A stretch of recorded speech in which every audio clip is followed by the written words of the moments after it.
आइए अगले शायर से मुलाकात कराएं, लेकिन उससे पहले मैं दो तीन शख्सियात का जिक्र करता हूं। भाई शहाबुद्दीन लोधी साहब, जनाब अखलाक टीटी साहब और जनाब गौरस साहब, ये हमारे मुअज़्ज़िज़ मेहमानान हैं जिनका इस्तकबाल होना है। वहीं साथ ही एक नौजवान का इस्तकबाल और करना है, किशोर तिवारी, एक ऐसा नौजवान जो बनारस में रोटी बैंक चलाकर ये कोशिश करता है कि बनारस में रात को कोई भूख के साथ न सो जाए। रोटी बैंक चलाकर आप ही से रोटियां इकट्ठी करके भूखों के पेट तक पहुंचाने की जिम्मेदारी एक नौजवान ने अपने कांधों पर उठाई है। तो बनारस के जिम्मेदारों की जिम्मेदारी है कि जोरदार इस्तकबाल करें और किशोर तिवारी का बहुत ही खुले दिल से हम सारे लोग मिलकर इस्तकबाल करें। किशोर तिवारी अगर यहां हैं तो मैं उन्हें सामने बुलाना चाहता हूं ताकि हम उन्हें देख भी सकें और उनके हौसले को सलाम करें।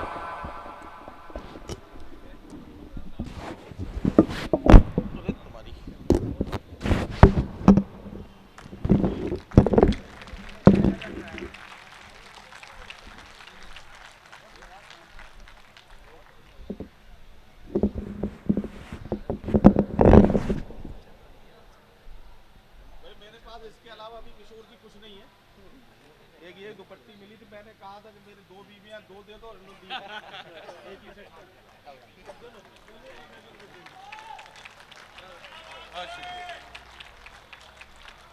बहुत शुक्रिया, जबरदस्त।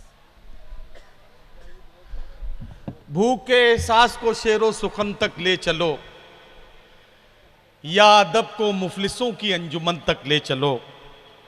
जो गजल माशूक के जलवों से वाकिफ हो गई, उसको अब बेवा के माथे की शिकन तक ले चलो।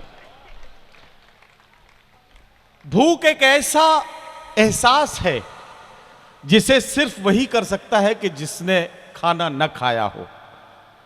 हम लोग, मुझे बड़े दर्द के साथ ये कहना है कि बफर सिस्टम में खाना खाने वाले लोग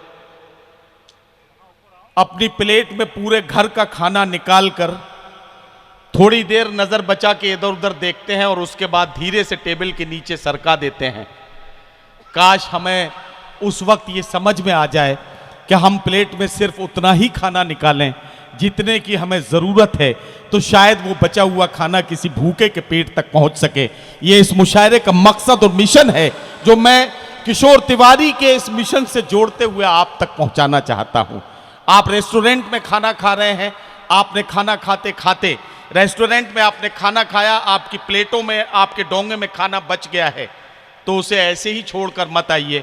ऐसे ही छोड़कर आ जाएंगे तो वो डस्टबिन में डाल दिया जाएगा।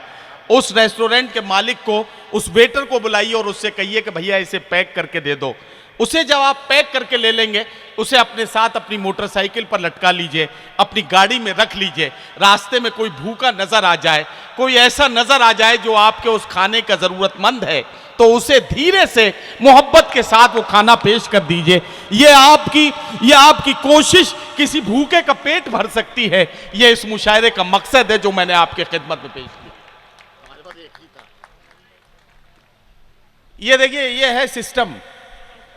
आप अपने हाथ के चाय का गिलास किसी दूसरे को पेश कीजिए, आपके पास अपने आप चल के आ जाएगा।